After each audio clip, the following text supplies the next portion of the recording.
Hello दोस्तों, मेरे YouTube channel में आपका स्वागत है। आज हम एक ऐसी बुक से कहानी पढ़ेंगे जिसमें आपको काफ़ी कुछ सीखने को मिलेगा और कहानी आपको पसंद भी आएगी। तो चलिए शुरू करते हैं बिना बकवास के कहानी। तो ये कहानी है बेबीलोन के एक आदमी की जो बहुत परेशान था। आदमी अपनी संपत्ति की चारों ओर बनी निचली दीवारों पर बैठकर वह अपने घर और अपने वर्कशॉप की ओर देख रहा था, जिसमें एक संपूर्ण रथ तैयार खड़ा था। उसकी पत्नी अक्सर खुले दरवाजे पर दिखाई दे जाती थी। उसकी नज़रों से पता चलता था कि खाने का थैला खाली था और उसे रथ का काम पूरा करना था। उसे हथौड़ा चलाना था, पॉलिश करना था, पेंट करना था, चमड़े को पहियों के चारों ओर चढ़ाना था और इसे अपनी ग्राहक को देने के लिए तैयार करना था ताकि वे इसे ले सकें और उसे पैसे मिलें। तब भी उसका मोटा और मजबूत शरीर उस दीवार पर बैठा था। उसका धीमा दिमाग एक ऐसी समस्या से जूझ रहा था जिसका जवाब पाना मुश्किल था। यूफ्रेट्स की घाटी पर आग बरसाता सूरज उसे परेशान कर रहा था। पसीने के बूंदें उसकी भौं पर आकर उसकी छाती के घने बालों पर टपक रही थी। उसके घर के आगे के राजा के महल को घेरने वाली ऊंची दीवारें थीं। नजदीक में बेल के मंदिर की रंगीन मीनार थी जो नीले आसमान में प्रवेश कर रही थी। ऐसी विशाल सुंदरता के सामने उसका साधारण घर था और वैसे कई घर थे जो और भी साधारण थे। बेबीलोन ऐसा ही था, विशालता और साधारण का समावेश। चमकती अमीरी और उदासी गरीबी का संगम था जो साथ साथ मिलकर शहर की मजबूर दीवारों के बीच वास कर रहे थे। अगर उसने पीछे देखा होता तो पता चलता कि उसके पीछे अमीरों के शोर मचाते रथ जा रहे थे और आसपास व्यापारी और नंगे पैर चलते भिखारी थे। अमीर लोगों को भी राजा के काम के लिए पानी ढोते गुलामों के लिए रास्ता खाली करना पड़ता था जो झूलते बगीचों के लिए बकरी के चमड़े में पानी ले जा रहे थे। बंसीर अपनी समस्या में इतना उलझा हुआ था कि उसे व्यस्त शहर का शोर सुनाई नहीं पड़ रहा था। एक परिचित वाद्य यंत्र के तारों के संगीत ने उसे मानो नींद से जगा दिया।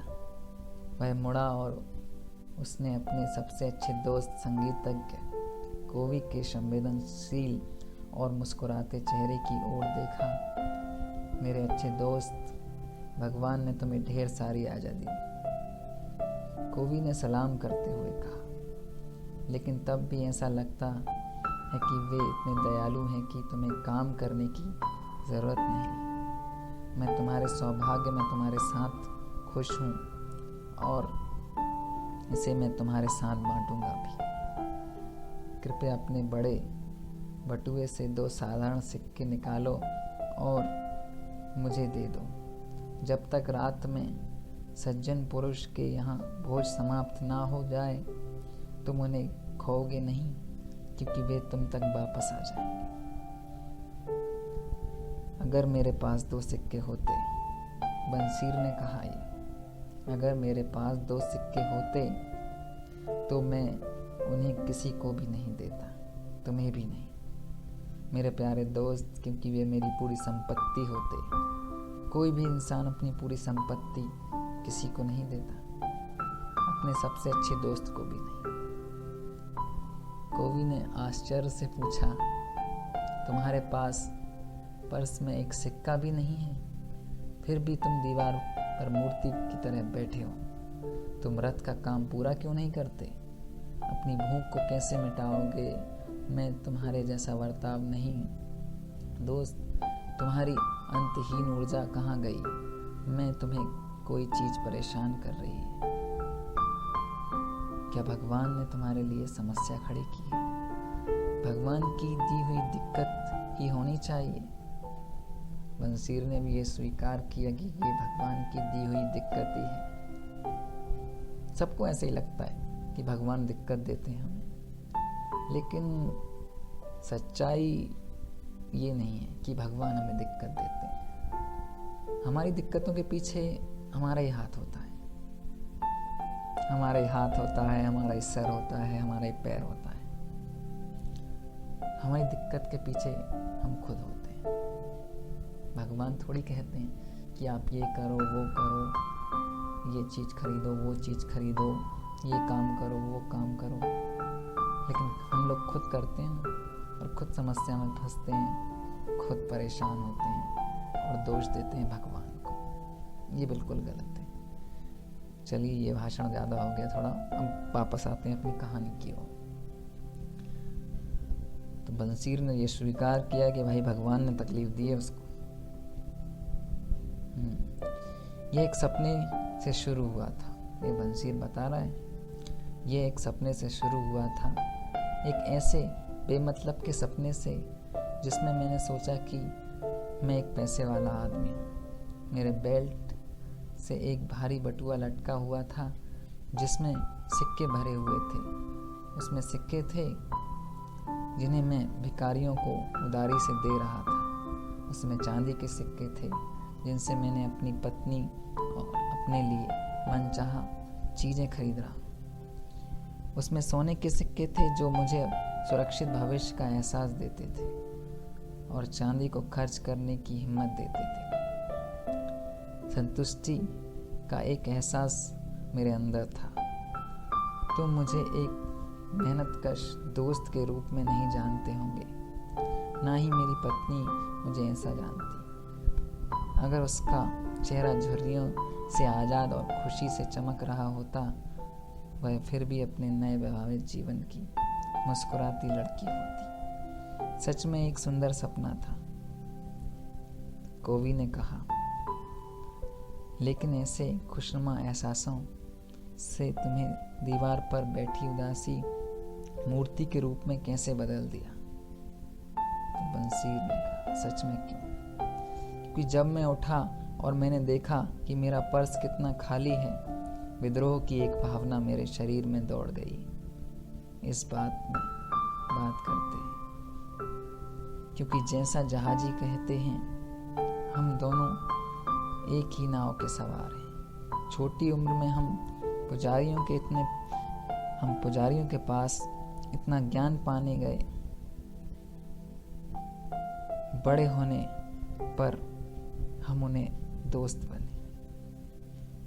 हम अपनी तरह के संतुष्ट लोग रहे हैं। हमें लंबे समय तक काम करके और अपनी आमदनी खर्च करके खुशी मिली है। हमने पिछले साल में इतने सिक्के कमाए हैं, लेकिन हम उन खुशियों को नहीं जानते जो पैसों से भी आती हैं। हमें सिर्फ उनके पास सपने आते रहते हैं। वाह, क्या हम मूर्ख भेड़ों से ज़्यादा कुछ हैं? हम दुनिया के सबसे अमीर शहर में रहते हैं। व्यापारी कहते हैं किसी के पास हमारे जितना धन नहीं है। हमारे पास इतना धन है, लेकिन यह हमारे लिए नहीं है। आधी जिंदगी के श्रम के बाद भी मेरे अच्छे दोस्त, तुम्हारे पास एक खाली बटुआ है और तुमने मुझसे कहा, कृपया अपने बड़े बटुए से 2 साधारण सिक्के निकालो और उन्हें मुझे दे डालो। जब तक रात में सज्जन पुरुष के यहाँ भोजन समाप्त न हो जाए, नहीं मैं मानता हूँ मेरा पर्स तुम्हारे जितना खाली है। मामला क्या है? हम सोने और चांदी क्यों नहीं कमा सकते जो खाने और कपड़ों से ज़्यादा दे सके? यह सोचो कि क्या हमारे बेटे, बंसीर ने कहा, वे हमारे कदमों पर नहीं चल रहे? क्या उन्हें और उनके परिवार को और उनके बेटों को और उनके परिवारों को पूरी जिंदगी इसी तरह बकरी के दूध और दलिया पर बितानी होगी, भले ही उनके चारों ओर सोने के खजाने भरे? बंशीर बोलता है, हमारी दोस्ती के इतने सालों में कभी भी तुमने ऐसी बात नहीं की। अब को भी थोड़ा चकरा गया था। इतने सालों में मैंने कभी इस तरह से नहीं सोचा। सुबह से लेकर रात होने तक मैंने अपने रथों पर उतनी मेहनत की है जितना कोई इंसान कर सकता है, अंदर ही अंदर आशा करते हुए कि ईश्वर मेरे अच्छे कामों को देखेगा और मुझे सुख समृद्धि देगा। पर ऐसा नहीं हुआ। अब लगता है ऐसा कभी होगा नहीं, इसलिए मेरा दिल उदास है। मैं एक पैसे वाला आदमी बनना चाहता हूँ। मैं ज़मीन और मवेशी का मालिक बनना चाहता हूँ। मैं अच्छे कपड़े और बटुए में सिक्के रखना चाहता हूँ। मैं अपनी पूरी ताकत से इन चीज़ों के लिए काम करना चाहता हूँ। मैं पूरी कुशलता के साथ, अपनी पूरी ज़िंदगी के साथ।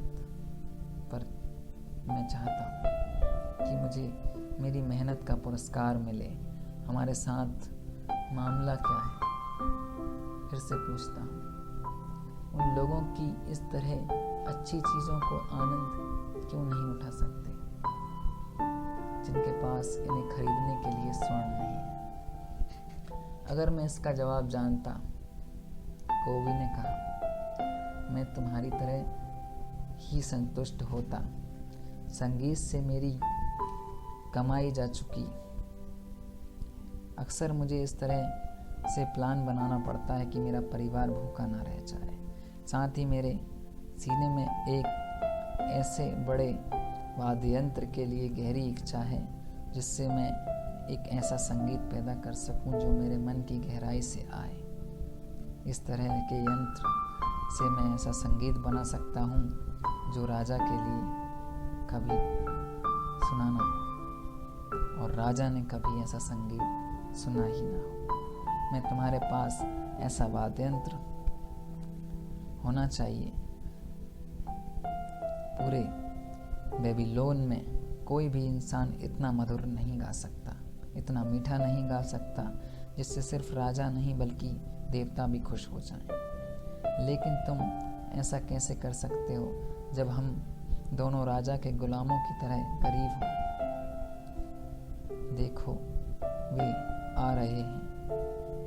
उससे अधनंगे पसीने से तरबदर पानी ढोते हुए लोगों की कतार और इशारा किया जो नदी से पतली सड़क की ओर जा रहे थे। मार्च करने वाले वे 5 थे। हर एक के ऊपर बकरी की खाल से भरी थैली थी। एक अच्छे कद वाला आदमी उन लोगों का नेतृत्व कर रहा था। कोवी ने घंटी वाले इंसान की ओर इशारा किया जो बिना किसी बोझ के आगे बढ़ रहा था। अपने देश का एक शक्तिशाली आदमी था, यह साफ दिखता है। इस कतार में कई अच्छे कद वाले लोग हैं। बंसीर ने स्वीकार किया, हमारी तरह अच्छे लोग हैं, लंबे गोरे जो उत्तर से हैं, दक्षिण से हंसते हुए काले लोग हैं, आसपास के देशों से छोटे भूरे लोग हैं। सभी एक साथ नदी से बगीचे की ओर जा रहे हैं। आगे पीछे, हर रोज, हर साल उनके पास सामने देखने के लिए खुशी नहीं है। टैंकों के बिस्तर पर सोते हैं। खाने के लिए मोटा दलिया है। इन बेचारे लोगों पर दया आती है। को भी उस पर मुझे भी दया आती है। तब भी मुझे दिखता है कि हमारी हालत इनसे खास अच्छी नहीं है, हालांकि हम खुद को आज़ाद कहते हैं। यह सच है। को भी भले ही सुनने में इतना बुरा लगे, हम हर साल इसी तरह से गुलामों वाली ज़िंदगी जीना चाहते हैं। काम, बस काम, कहीं पहुंच नहीं रहे। क्या हम नहीं सीख सकते कि कैसे उनकी तरह स्वर्ण पा सकें? कोवी ने पूछा। शायद हम उन लोगों से कोई रहस्य सीख सकें जो जानता हो। बंसीर ने सोचकर जवाब दिया, आज के दिन, कोवी ने सलाह दी, हम अपने पुराने दोस्त अकरस से मिला जो अपने सोने के रथ में जा रहा था।